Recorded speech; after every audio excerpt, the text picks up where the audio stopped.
cracking, everybody? What's cracking? Welcome back to the channel. New video. So I did a video earlier. In the video, I was reacting to Duke the Don. Duke the Don has made a video, and it is called Wes Watson Exposed as a Rat and Lying About Prison Time for Money. I took that video down, and I'm gonna get into why. Unlike other people that like to put stuff out there and not do their homework, I want to be right when I put something out there. I want to get as much clarification as possible. And I got some clarification from an attorney on the writ that was filed, the writ of habeas corpus that was filed by Wes Watson. I also want to say and remind people, like I said in the video, the first video this morning, I know someone who knows a guy that used to sell pounds to Wes. That individual has never said anything foul about Wes. I can't say that. Has never said anything about Wes ever cooperating. And in the first video, I even said it just didn't. That's what didn't sit right with me. After I posted the video, I was like, it just still doesn't make sense. If he's going to cooperate, Wes didn't give up any big fish. Wes was really doing it, right? He got into it, he got into an, succumbed to an addiction and, started falling off. And then next thing you know, he's doing, these other crimes. But I could not leave that up there without, I just had to do this video again. Okay. So we're going to react to this video, and then I'm going to let you know what I was told and what I was shown. Want those guys in general population with anybody else. He was never there. Okay? The shoe. He was never in the shoe. There was no record of it. Matter of fact, this guy was a cooperating witness. What he just said is the part of the video that we're gonna get to and clarify for my conscience. And I'm sure there was people that saw it and like, holy shit, I'm running with it. And I want to do my part to clarify it. I had to blame the prosecutors for manipulating him for cooperating against his co-conspirator. Yo, chat. Matter of fact, y'all don't believe me. We pulled this up here. Right? You just look him up. You can easily find this information. Okay, but let's find this, because this was based off of his appeal he filed in 2014 of July. Right? So he filed an appeal to basically try to, get a petition to have the judge go easy on him because, he felt like he was manipulated by the prosecutors. And I'll show you what that means in a second. Let's read this, right? This is the case number, everything. So here's Wesley Watson. He's the petitioner versus Jeffrey Bard. Jeffrey Bard is the Beard. The case is there, but what I need to do is make sure that I clarify, at least speak to what I was told by an attorney, a very high-powered attorney, very successful attorney who has read thousands and thousands of appeals. Warding of that jail that he was in, right? So he sent it to Kamala D. Harris. And it was who was the attorney general of the state of California, right? So when he was talking about initially, when he first got to the California, he was saying, "Oh, they were piling all the charges on me and all this stuff like that." And the attorney general wanted to, slap all these stuff on me, and they wanted to pile it up. Skip a little bit of this. He's talking is the matter before the court is in review by United States Magistrate Judge David H. Bartik, recommending that this court deny petitioner Wesley Watson petition for writ of habeas corpus. Okay, so writ of habeas corpus is basically trying to it's creating a condition to get out of a situation, essentially, right? So number one, the background. So he's going to list out the background. So on July 28, 2010, a jury in San Diego County Superior Court convicted petitioner, which is Wes Watson, of robbery, burglary, assault, and battery. The trial court sentenced petitioner to 9 years in state prison. Okay, so that we know is a white lie. He never got sentenced to 10 years. He didn't do 10. He didn't even do 9. You know, he was convicted in 2000, right? What am I saying? 2010, they're saying is when the thing happened. And then I got out in 2017.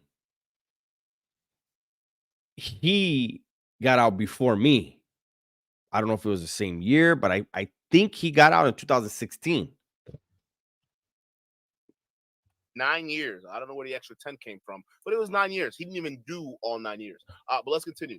On Dog February hairs. 17, 2012, which was 2 years after he was convicted, the California Court of Appeal affirmed the petitioner's conviction in a written opinion. And on May 11, 2012, okay, the California Supreme Court summarily denied the petitioner's petitioner's petition for review, meaning 2 years after he got the when he got there, a couple years later, they denied the appeal when he filed it, right? So again, it's just one of those things where it's like, what are you trying to do here? And what were the reasons that you were filing for this particular appeal? Let's continue. On February 4th, 2013, the petitioner proceeding pros filed a petition for writ of habeas corpus. Pro se, meaning he, again, like I said this morning, he filed this himself. That's basically what that means. He was representing himself. Pursuant to the 28 USC 2254. In this court, petitioner asserts the following grounds for relief. So this is the grounds where he's trying to have things, alleviated from him a little bit, to make life a little bit easier, okay? Because he's petitioning Kamala Harris right now, all right? So he's saying the prosecutor committed misconduct. So he's blaming the prosecutor in this petition right now. He says the prosecutor committed misconduct by eliciting testimony, meaning getting testimony that petitioner sold marijuana, and number two, acting as a witness on behalf of the prosecution throughout the trial. That right there is important. So let's go ahead and blow this up again, because this is where the clarification is very important. So the attorney that I am in contact with, this is what's important. So Wes Watson wrote this habeas corpus, or had a jailhouse lawyer write it up, right? And it says petitioner. We're going to replace petitioner with who it is. Wes Watson asserts the following grounds for relief. A, the prosecutor committed misconduct by, meaning both of these two things are the district attorney, not Wes Watson. The prosecutor, I'm going to read it the way it should be. The prosecutor elicited testimony that Watson sold marijuana, and the district attorney acted as a witness on behalf of the prosecution throughout the trial, vouching for the case at closing argument. So that's important. I thank the attorney for getting at me, and I'm glad to clear that up, right? So basically, it goes to here. It says the prosecutor committed the sin of vouching, not this, but prosecutorial misconduct. The prosecutor committed the sin of vouching when he characterized one witness's testimony as compelling and called the defendant a liar. The prosecutor did not ask the jury to draw inferences from the evidence, but simply announced his view of the defendant's and witness's veracity. So I'm glad that I was able to do this, clear this up, because I would never want to put a jacket on someone that doesn't have it coming. Again, this is hold on. That's the attorney still getting at me. Let me turn that sound off. Again, this was written by Wes Watson, or a jailhouse lawyer for him. And it says, petitioner asserts the following grounds for relief. Meaning, again, Wes Watson asserts the following grounds for relief: that the prosecutor committed misconduct by eliciting testimony that Wes Watson sold marijuana, and the district attorney was acting as a witness on behalf of the prosecution throughout the trial and vouching for the case at closing argument. There's absolutely nothing wrong in there as far as identifying Wes Watson as cooperating.